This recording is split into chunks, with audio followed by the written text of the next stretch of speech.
Está con nosotros Roy López Molina, ese precandidato a diputado nacional, dentro de lo que va a ser la interna de Juntos por el Cambio. ¿Cómo andas, Roy? Bienvenido.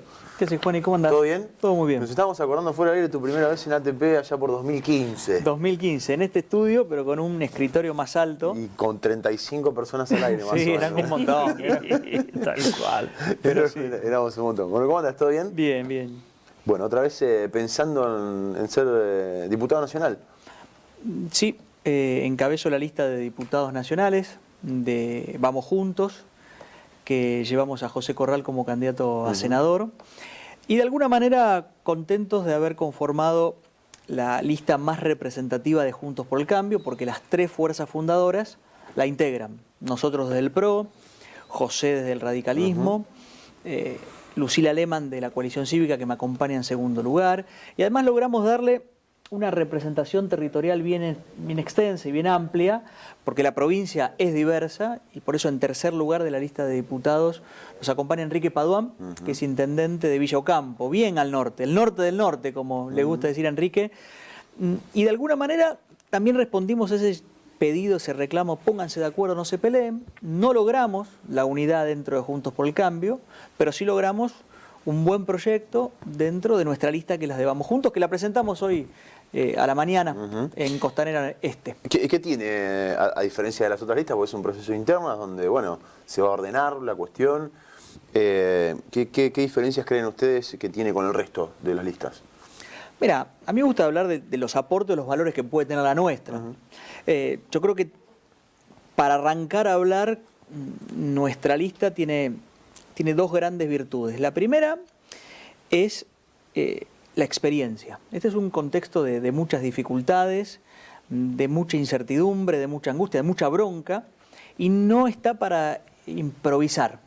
La experiencia de José, 8 años al frente de una municipalidad como la de Santa Fe, la nuestra desde el Consejo de Rosario, de la Cámara de Diputados de la provincia, Lucila Lehmann ya es actualmente diputada de la Nación, nos pone en un lugar de saber lo que tenemos que hacer cuando decimos queremos ir al Congreso a ponerle límites al gobierno nacional. Nadie nos tiene que contar cómo es el trabajo legislativo en un contexto de ser oposición, pero además creo que la segunda virtud es la que más me gusta contarla, porque parecería que es de sentido común, pero esta es una lista santafesina.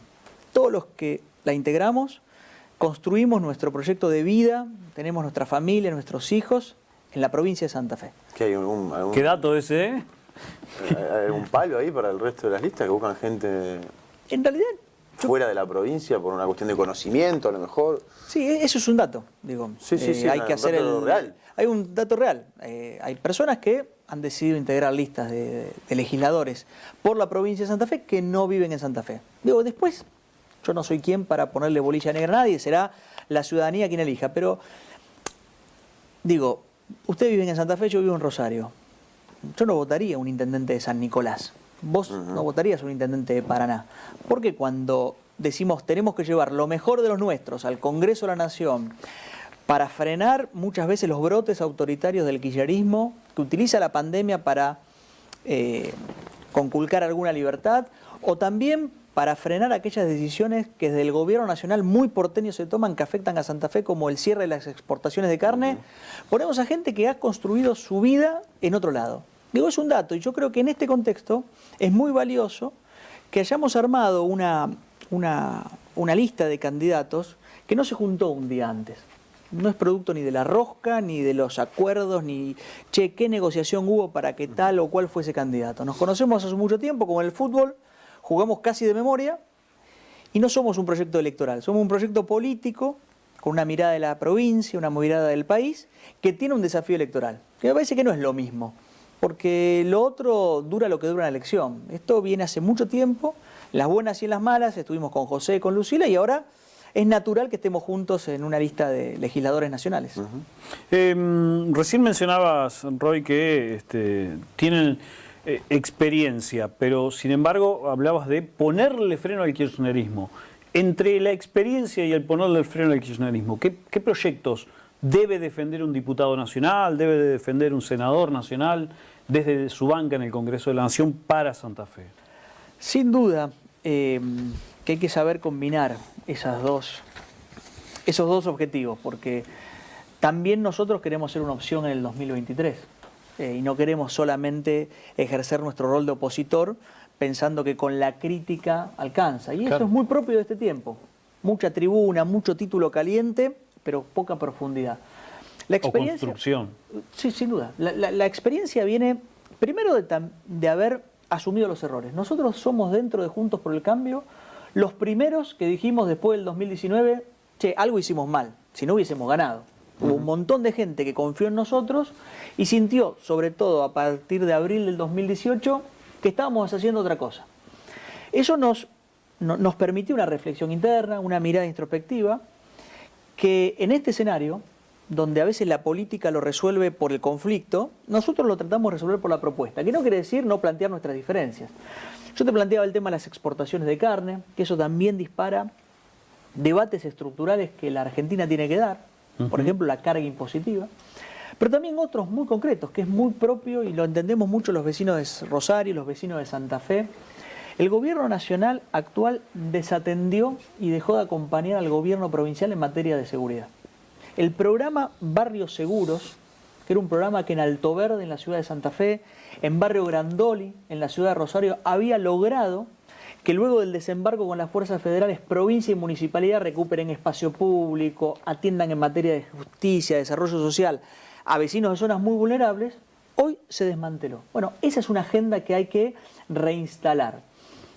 Yo creo que no me sorprende la agenda que planteó el kirchnerismo, lo dijimos, la pandemia tal vez aceleró esa agenda de confrontación que parecía que Alberto venía a superar, pero aún así yo creo que hay que pensar un Estado, no es una discusión sobre el tamaño del Estado, es una discusión respecto a cómo ponemos el Estado a manos de la gente y cómo ponemos un Estado que al que quiere crecer, al que quiere esforzarse, al que quiere tomar riesgo, lo acompañe y no lo mate impuesto. Bueno, esas son discusiones que tienen que arrancar en el Congreso de la Nación, pensando en lo que viene. Digo, profundizar las divisiones en esto, yo creo que lo único que profundiza es la decadencia y ya sabemos que no nos fue bien con esa estrategia. ¿Qué agenda tiene el medio ambiente en las bancas de Juntos?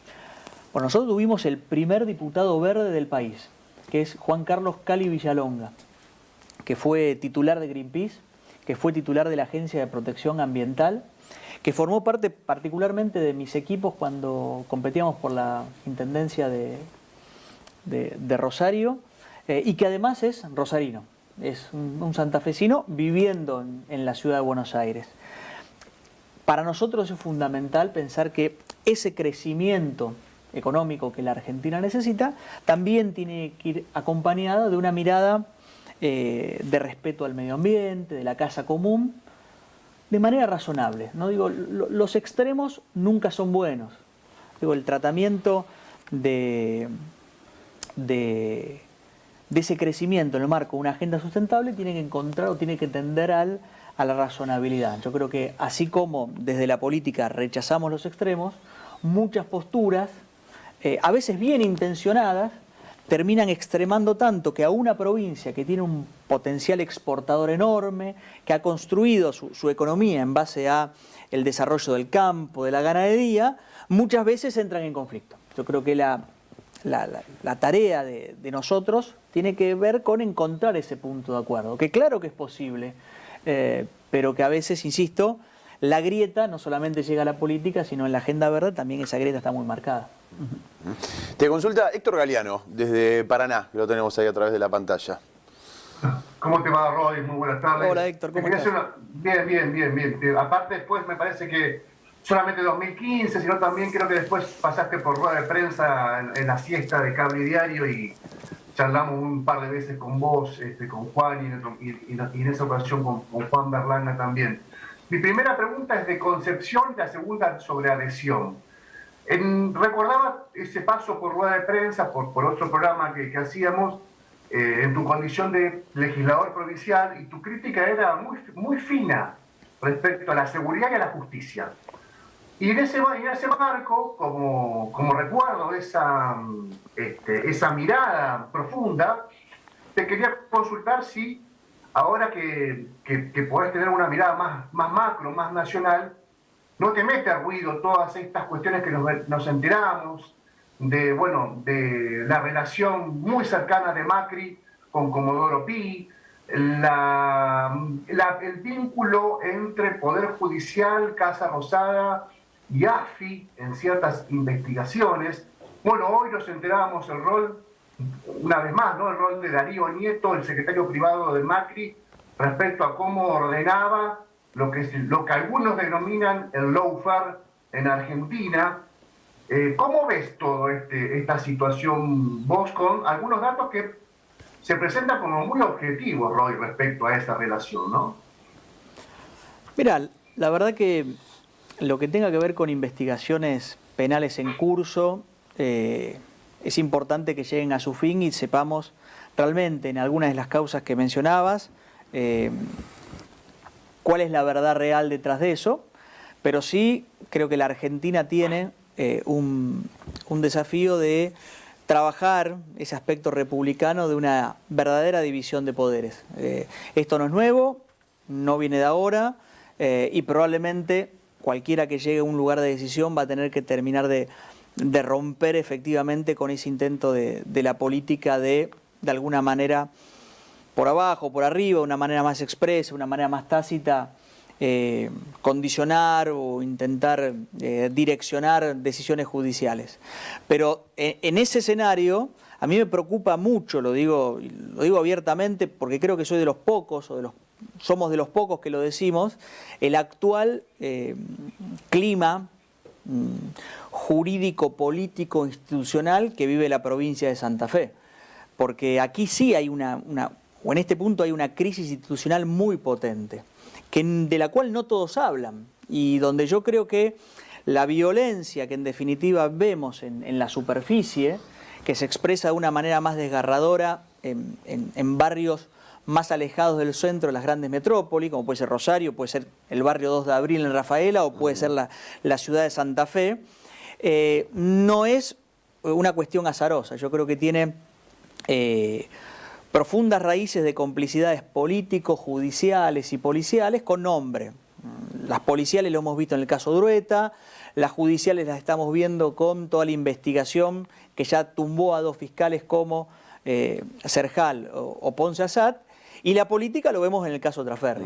Digo, el caso Traferri es la gran vergüenza de la provincia de Santa Fe, que no se está debatiendo o no está generando las reacciones que debería generar cuando tenés un referente político que está siendo sindicado por 2 fiscales de la democracia, intentando ser imputado como organizador de una banda de juego clandestino. Entonces digo, la provincia de Santa Fe en esto no ha vivido este deterioro en materia de seguridad alejado del deterioro institucional. Y en esa, la división sigue siendo clara y transversal a todos los partidos políticos.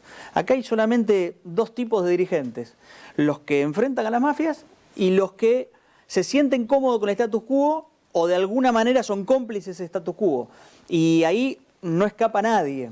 Yo creo que esa realidad también nos expresa parte de la pregunta que hacías respecto a esas vinculaciones entre la política, el Poder Judicial y el Ministerio Público de la Acusación. Y en esto creo, perdón que me extienda, pero... No, lo comparto, me parece que nosotros lo tratamos mucho el tema Traferri acá. No sé si probablemente vos, estoy seguro, no lo ves todos los días el programa, no tendrías por qué saberlo, pero le damos un especial interés a esta crisis institucional que mencionaba. Te quería volver a lo primero, ¿no? Que dos jueces de casación visiten cada tanto la Casa Rosada, con Macri en la Casa Rosada, y después resuelvan en tal o cual sentido, y a mí también me mete un poco de ruido, ¿no? Yo veo ahí crisis institucional, o que 2 jueces de la Corte sean nombrados por decreto, Roy, vos que sos serio en este sentido, decime si no te hizo ruido que por decreto se nombren a jueces de la Corte. Mirá, yo siempre trato de resistir un archivo. La primera entrevista que me hacen en Rosario en enero, febrero del 2016, una de las preguntas tenía que ver con si uno podía reconocer algunos errores y demás, y el error que yo mencionaba era ese nombramiento en comisión de 2 jueces de la Corte. Después obviamente puede haber una explicación política de mayorías o minorías parlamentarias, pero creo que es un desafío el objetivo republicano. Es un valor a consagrar, es un valor a construir todos los días, y en eso nadie está exento, y es un error cuando algunos creen que en los 4 años de gobierno de Cambiemos tampoco o no se cometieron errores. Eso que mencionabas vos, si uno lo busca en el archivo, nosotros ya lo señalábamos, por lo menos yo lo señalaba, como algo que, por lo menos a mí y desde mi formación jurídica, no me parecía el mecanismo correcto. Después, sí creo que hay una diferenciación entre lo que es una regla o lo que es una excepción. Digo, puede haber errores y esos errores pueden ser excepcionales. Yo no comparto que haya habido toda una matriz de persecución judicial en el gobierno de Cambiemos. Ahí sí puedo decir con total claridad que no. Mira, tenía una de adhesión, pero no sé si tenemos tiempo. Dale. No, que estamos viendo la campaña de Juntos por el Cambio en Santa Fe con referentes muy importantes realmente, 2 exintendentes de Santa Fe, bueno, el caso de Roy con toda su experiencia, Angelini con toda su experiencia, Maximiliano Puyaro, todos con el discurso común que hay que ponerle freno al kirchnerismo. Ahora la pregunta es, ¿Macri dejó de ser la referencia de Juntos por el Cambio, el líder ordenador? Porque en los afiches no aparece Macri, aparece Lutó o aparece Larreta, y muchos evitan el nombre propio Macri como una referencia al proyecto del país. ¿En tu caso sigue siendo la referencia Macri o el macrismo, digamos, del proyecto del país? Creo que después de la derrota del 2019, se abrió para Cambiemos un proceso de discusión interna, y está bien que en Juntos por el Cambio haya discusión por los liderazgos. Donde algunos ven algo traumático, yo veo virtud, porque donde hay discusión, donde hay intercambio, donde hay matices en ese liderazgo, por más que haya objetivos comunes, habla de un espacio político que está vivo. Nadie va a negar la importancia que tiene para este espacio político la figura de un expresidente como Mauricio Macri. Y cuando decíamos es el primer presidente en terminar un mandato siendo no peronista desde 1928 con Alvear, realmente ahí hay un valor institucional y republicano alto. Pero también está bien, y conociendo que Mauricio Macri siempre ha sido promotor de nuevos liderazgos, que aparezcan otros, que aparezca un Rodríguez Larreta, que aparezca Patricia Bullrich, que aparezcan otros liderazgos desde el radicalismo. Para mí eso no tiene que ser de ningún punto de vista traumático. Sí, el objetivo siempre tiene que ser la unidad. Por eso nosotros no nos prendemos en las discusiones de candidatos de Santa Fe, que parece más una riña de gallos que una discusión política. Podemos plantear diferencias, podemos hablar de cuáles creemos nosotros que son nuestras virtudes, pero no nos van a ver chicaneando. Sí creo que es un momento de reflexión, donde Mauricio tiene un rol importante de mentoreo, él lo ha expresado así, de conducción de nuevos liderazgos, pero han aparecido otros. Yo creo que hay diferencias de formas, hay diferencias de metodologías, pero en el final todos tendemos a construir una opción en el 2023 que tenga que ver con el valor de la República, la democracia, la libertad, pero también ponga en el centro de la discusión cuál va a ser el principal motor del crecimiento de la Argentina. Yo creo que en esto el trabajo, la revalorización del esfuerzo y las reglas de juego claras. Digo, las reglas de juego claras en términos que reglamento nos damos para crecer en la Argentina sostenidamente por los próximos 30 años es fundamental. La última, Sergito, dale. ¿Qué debe hacer Santa Fe con la hidrovía desde la banca de Juntos también? Bueno, yo creo que la hidrovía es uno de los grandes ejes que explican por qué decimos que a Santa Fe necesita, o a Santa Fe se la necesita defender. Hablamos en principio de producción, hablamos de seguridad. La hidrovía es para Santa Fe la principal autopista por donde salen la gran parte de las exportaciones de nuestro país. El 80%. El 80%. Por lo menos. Y el intento de postergar el manejo de la hidrovía, intentando estatizar, yo lo que creo que generan son 2 problemas. El primero, no escapan las dudas de posibles nichos de corrupción que eso genera. Y el segundo problema tiene que ver con las distorsiones. Yo creo que el Estado tiene que generar las condiciones para.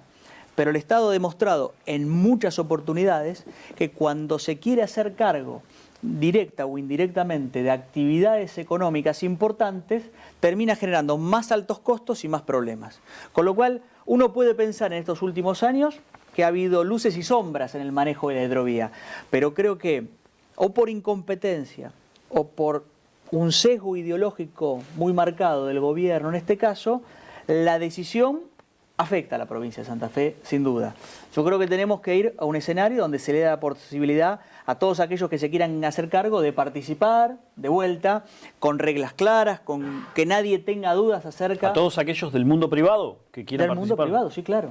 Sí, claro, en esto, digo, yo creo mucho en la regla de la subsidiariedad en materia de intervención estatal. Yo creo que hay actividades que son ineludibles para el Estado y no las puede hacer otro que no sea el Estado. Pero también creo que hay muchas otras que el Estado puede ejercer un rol de control férreo que tal vez la Argentina nunca lo haya intentado, porque algunas experiencias terminaron con un capitalismo de amigos. Digo, y en eso me parece que también tiene que ver con lo conceptual que planteaba Héctor en un momento, ¿no? Digo, ir a discutir estas cuestiones. Aspiramos a el crecimiento de la Argentina en una economía de mercado, donde el capitalismo necesita necesariamente de reglas de juego claras, donde nadie ejerce una posición dominante. Tal vez sea una experiencia inédita para la Argentina. Y en este caso creo que deberíamos tender allí. El Estado como contralor, como organizador, pero no haciéndose cargo de una actividad que si la proyectamos en el tiempo, el remedio sea peor que la enfermedad. Roy, gracias por venir. Vamos a seguir Gracias charlando. a Campaña no es tan larga porque es más corta que las habituales, pero seguramente seguiremos charlando de alguna de tus propuestas. Gracias por venir. Cómo no, gracias a ustedes.